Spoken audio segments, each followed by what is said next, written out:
The Tesla in his garage, the house in Queen Anne, and the tech company he believed he'd built with his own brilliance. There are different kinds of silence. The silence before a storm, the silence of patience, and the most powerful kind, the silence you keep while watching someone take credit for everything you gave them, right before you show them what happens when you take it all back. My name is Robert. I'm 64 years old, and I live in a small ranch house in Tacoma, Washington. The roof needs new shingles. The fence has 3 broken boards. My driveway has an oil stain from my 1998 Ford F-150 that I've been meaning to pressure wash for about 5 years now. My neighbors see me as that guy, the one who still wears flannel shirts from Costco and spends his Saturdays tinkering in his garage with old engines. They'd never guess the truth. But this story isn't really about me. It's about my son, Marcus, and the night he stood in front of 200 people and explained to a room full of venture capitalists and tech executives that his success came despite having a father who never understood the modern world. Let me go back. Marcus is my only son. His mother, Jennifer, died when Marcus was 12. Cancer, ovarian. It took her in 8 months. After that, it was just Marcus and me in that same house in Tacoma. I worked as a diesel mechanic at a shipping company during the day. That's what Marcus thought, anyway. What he didn't know was that I wasn't just fixing engines for someone else. I was filing patents, dozens of them. Innovations in fuel injection systems, emission controls, hybrid engine components, technologies that every major automotive and tech company would eventually need. I started filing patents in my 20s. By the time Marcus was born, I had 17 patents licensed to Ford, GM, and Caterpillar alone. By the time Jennifer died, I had 43 patents generating steady royalty streams. I kept everything quiet. I used a patent management firm in Delaware. My name appeared on the patents, but the money came through shell companies and trusts that Marcus never knew existed. I wanted him to grow up normal. I wanted him to understand that real value comes from solving problems, from creating things people need, not from showing off wealth you didn't earn. I drove my old pickup truck because it ran perfectly fine. I wore work boots because they were comfortable. I packed Marcus's lunches in reusable containers because that's what Jennifer would have wanted. I showed up to his robotics competitions in grease-stained jeans because I came straight from work. I wanted him to see me as a regular dad, someone who worked hard, lived simply, and measured success by the problems you solved, not the money in your bank account. I thought I was teaching him the right values. I was wrong. Marcus graduated from University of Washington with a degree in computer science. The kid was brilliant. By 25, he developed a machine learning algorithm for optimizing electric vehicle battery performance. He came to me excited, talking about starting a company, about changing the transportation industry. I was proud. He said he'd found investors through his network from UW, angel investors who believed in his vision. What he didn't know was that I was one of those investors, the biggest one, actually. I'd set up a venture capital fund through my patent attorney. Marcus's pitch came to me through a mutual contact who had no idea we were related. I funded his company, Apex Mobility Systems, with $2.3 million. Not because he was my son, but because his technology was solid and his business plan made sense. At least that's what I told myself at night. Apex took off. Marcus hired a team of engineers. They licensed battery management patents, including 3 of mine that he never knew I owned. They landed contracts with Rivian, Lucid Motors, and a stealth autonomous vehicle startup in Silicon Valley. Marcus moved from his small apartment in Fremont to a 3-bedroom house in Queen Anne, one of Seattle's most expensive neighborhoods. He bought a Tesla Model S Plaid. He got engaged to Vanessa, a product manager at Amazon whose family owned vineyards in Woodinville and a vacation home in Whistler. I watched all of this from my house in Tacoma. Marcus would visit maybe 3 or 4 times a year, usually when he needed something. Advice on engineering problems. A reference for a business loan. Once he asked to borrow $8,000 for cash flow issues before a funding round closed. I gave it to him. He never mentioned paying it back. I didn't mind. I thought he was finding his own path. Then came the IPO party. Apex Mobility Systems was going public last October. Marcus had worked toward this for 7 years. The celebration was at a tech incubator space in downtown Seattle, one of those converted warehouses with exposed brick, Edison bulbs, and catered food from celebrity chefs. I almost didn't go. I knew I'd stick out like a rusty bolt in a showroom full of chrome, but he was my son, and I wanted to be there. I showed up in my usual clothes: clean Wranglers, a button-down shirt from JCPenney, and a navy windbreaker I'd had since the 90s. I brought a card with $500 in it, cash. I thought it was generous. The party was massive. Bartenders making craft cocktails. A DJ playing something electronic that made my back teeth ache. Marcus's team from Apex, all wearing startup hoodies and designer sneakers. Vanessa's family, who spoke in that particular way wealthy Seattle people have, where every conversation sounds like they're discussing their latest investment portfolio. I stood near the back holding a beer I wasn't drinking, trying to be invisible. Then Marcus's lead investor, a venture capitalist named David Chen, stood up to make a toast. He was one of those guys who wore expensive casual clothes that probably cost more than my truck. Black turtleneck, tailored jeans, Italian loafers. He tapped his glass and the room went quiet. "I want to say a few words about Marcus Sullivan," David began, smiling at my son. "When he first pitched us Apex 7 years ago, I'll be honest, we had questions. You know how it is. Young founder, ambitious tech, crowded market. But Marcus proved us all wrong. He built this company from nothing. Pure vision, pure hustle, pure intelligence." People clapped. Marcus beamed. "And I think what's most impressive," David continued, "is that Marcus did this without the traditional advantages some founders have. No family money, no connections, no silver spoon. He came from a working-class background, and he made something extraordinary happen through sheer force of will." My stomach tightened. I looked at Marcus, waiting for him to correct the record, to acknowledge something, anything. Instead, he nodded along like it was all true. Marcus stood up next, holding his champagne. The room quieted again.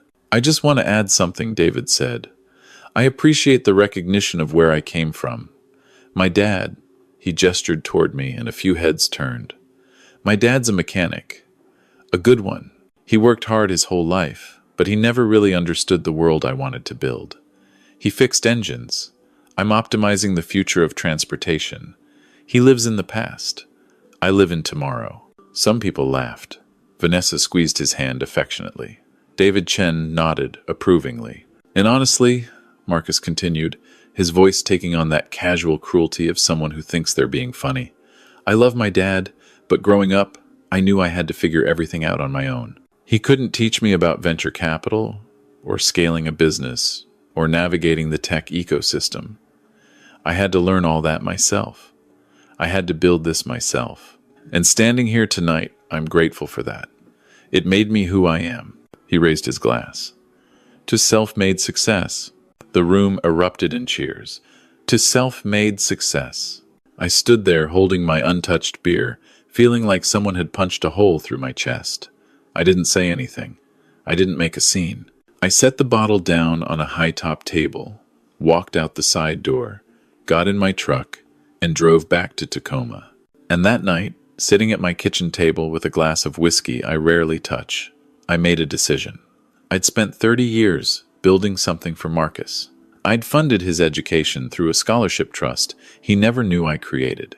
I'd invested in his company.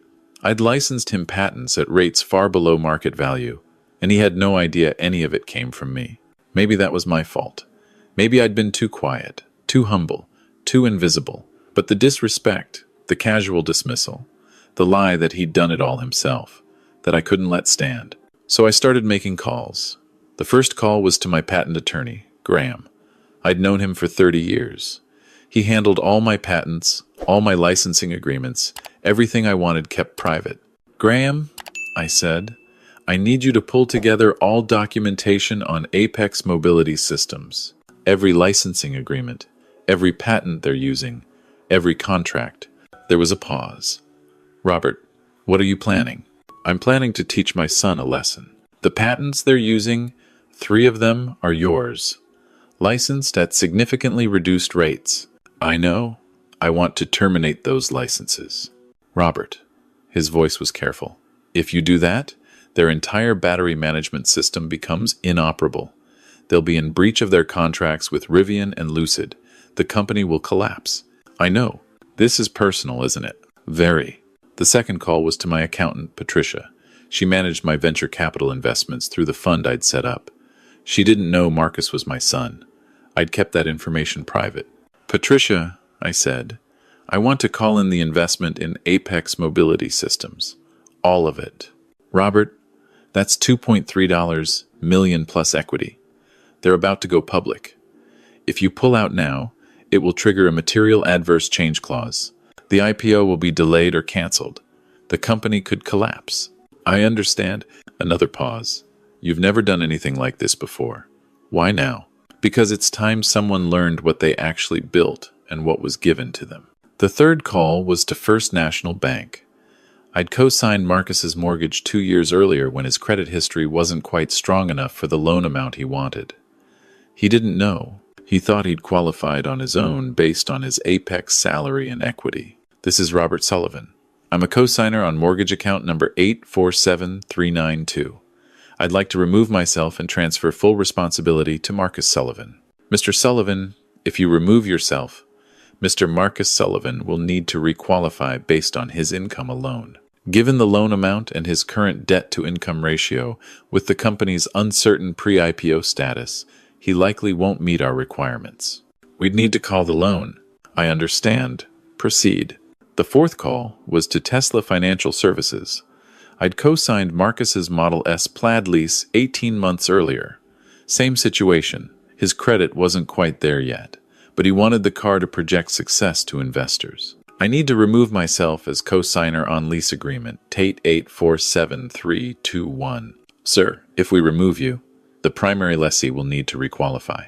If they don't meet our criteria, we'll need to terminate the lease and recover the vehicle. Understood. Move forward. I hung up. I sat in my kitchen for a long time after that, staring at my phone. Part of me felt sick. Part of me felt powerful. Part of me wondered if I was being vindictive, if I was letting my ego drive a decision that would hurt my own son. But then I heard Marcus's voice again. He fixed engines. I'm optimizing the future of transportation. He lives in the past. I live in tomorrow. I'd done more than fix engines. I'd invented the technologies that made his entire company possible, and he had no idea. The emails went out the next morning. I didn't write long explanations. I kept them short, professional, surgical. To Graham, my attorney. Proceed with termination of patent licenses to Apex Mobility Systems per Section 12.4 of licensing agreements. Effective 30 days from notice. Robert Sullivan. To Patricia, my accountant. Exercise withdrawal option on Apex Mobility Systems. Investment per Section 9.2 of Investment Agreement. Request immediate return of principal plus pro rata equity value. Robert Sullivan. 2. First National Bank. Proceed with cosigner removal on mortgage account 847392. Transfer full responsibility to primary borrower. Robert Sullivan. To Tesla Financial Services. Proceed with cosigner removal on lease agreement Tate 847321. Robert Sullivan. I didn't copy Marcus on any of them. I wanted him to find out the way most people find out when their world is falling apart. One piece at a time, until suddenly it's all gone at once. The first domino fell 4 days later. Marcus called me. His voice was tight, confused. Dad, something weird is happening. Tesla called and said there's an issue with my lease. They said you're a co-signer. That doesn't make sense. I was in my garage, rebuilding a carburetor from a 1967 Mustang. I wiped my hands on a rag. It's not weird, Marcus. I co-signed your lease 18 months ago because your credit score wasn't high enough for a Plaid. Silence on the line. You never told me that. You never asked. Well, they're saying they need to reevaluate my application, and if I don't qualify, they'll take the car. That's insane. I've been paying on time. Have you? Or has Apex been making the payments as part of your compensation package? Silence again. Longer this time. Dad, can you call them and tell them this is a mistake? It's not a mistake. I've asked to be removed as co-signer. You're on your own now. Why would you do that? Because it's time you understood what you actually built on your own and what was handed to you. He hung up. The second domino fell a week later. Graham, my attorney, called Marcus directly per my instructions. Marcus called me immediately after. He was panicked. Dad, I just got a call from some patent attorney saying he represents you. He said you're terminating our licensing agreements for 3 patents we use in our battery management system. This has to be a mistake. I was sitting on my back porch, watching crows fight over a discarded sandwich in the neighbor's yard. It's not a mistake. What are you talking about? We licensed those patents from a firm in Delaware. I've never seen your name on anything. The firm manages my patents, Marcus. I own them. I've owned them for 20 years. You've been licensing my technology the entire time, at rates well below market value, I might add. His breathing got heavy. This is insane. You can't just pull those patents. Our entire system depends on them. We have contracts with Rivian and Lucid. If we can't deliver, we'll be in breach. The company will collapse. I'm aware. Why? His voice cracked. Is this because of what I said at the party? Because I hurt your feelings? This isn't about my feelings, Marcus. This is about you standing in front of 200 people and claiming you built everything yourself. Claiming I never understood your world. Claiming you're self-made. I didn't mean it like that. Yes, you did. You meant exactly that. And now you're going to learn what you actually made on your own and what you made with my patents, my money, and my support that you never knew existed. Dad, please. The IPO is in 3 weeks. If this falls apart now, everything I've worked for, everything you worked for. Marcus, I've been working on this since before you were born.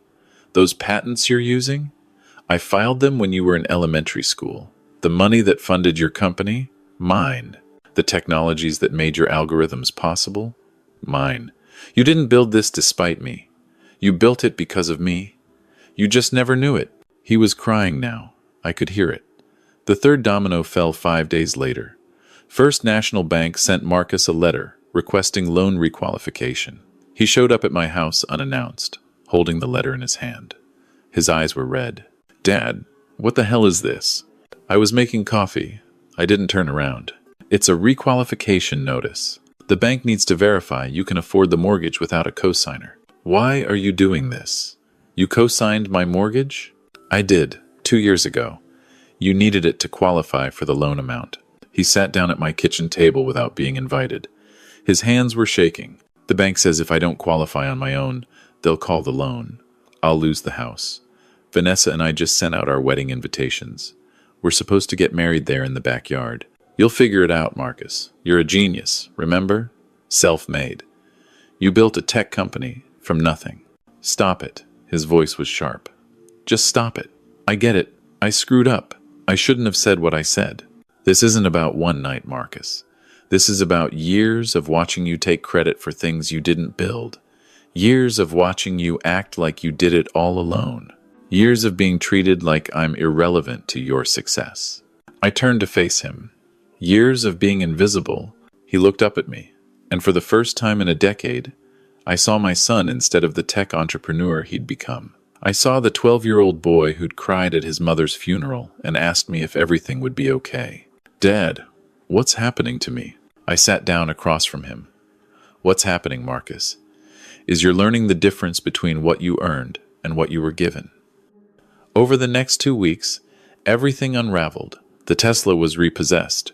Marcus came out one morning to find it gone. A notice on his door explaining he didn't qualify without a cosigner. The patent termination became public. Apex's partners started asking questions. Rivian and Lucid both issued breach warnings. Marcus's legal team scrambled to find alternative patents, but the market rate licensing fees were triple what I'd been charging. The company couldn't afford them. The venture capital withdrawal triggered the material adverse change clause. The IPO was delayed indefinitely. Marcus lost his equity value overnight. Without the IPO, Apex couldn't make payroll. The company laid off 40% of its staff. Marcus and Vanessa postponed the wedding. They couldn't afford it without selling the house, which they couldn't sell because of the loan recall. They moved into her parents' basement temporarily. I can only imagine how well that went over. But here's what I want to make clear, because I know what people will think. What about the employees? The 40 engineers and support staff who lost their jobs? I wasn't heartless. Before I pulled the patents, I made arrangements through Graham.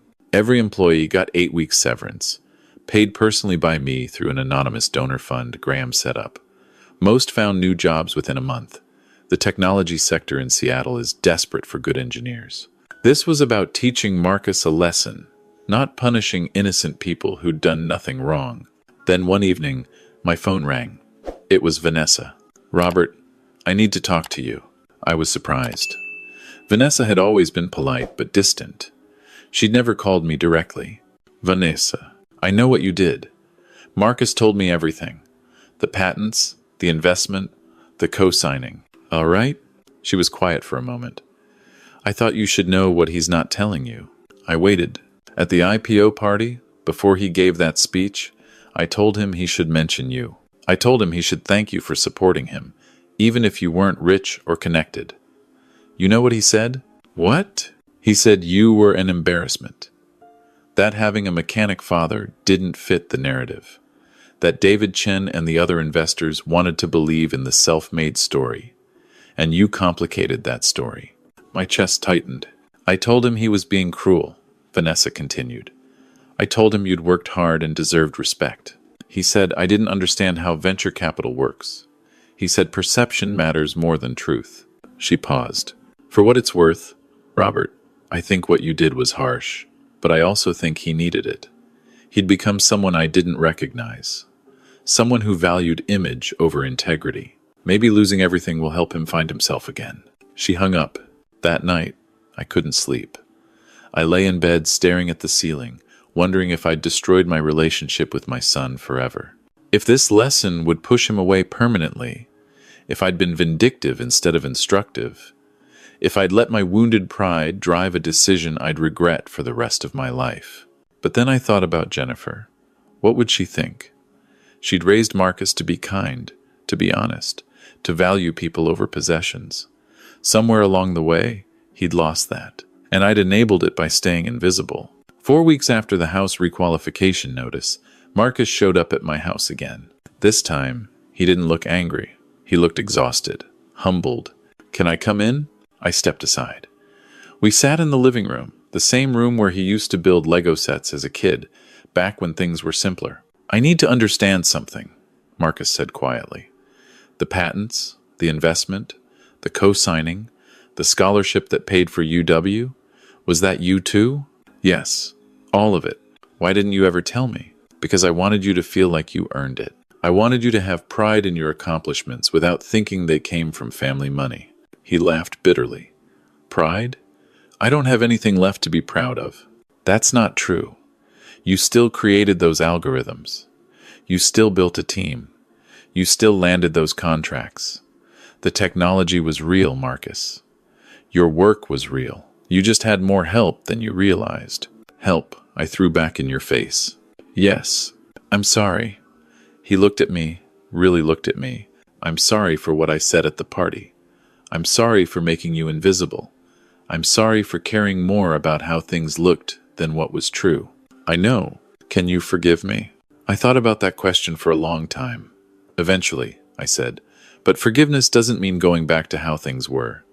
You need to rebuild now, on your own terms, not mine, not David Chen's, not Vanessa's parents, yours." "I don't know how. You'll figure it out. You're smarter than you think.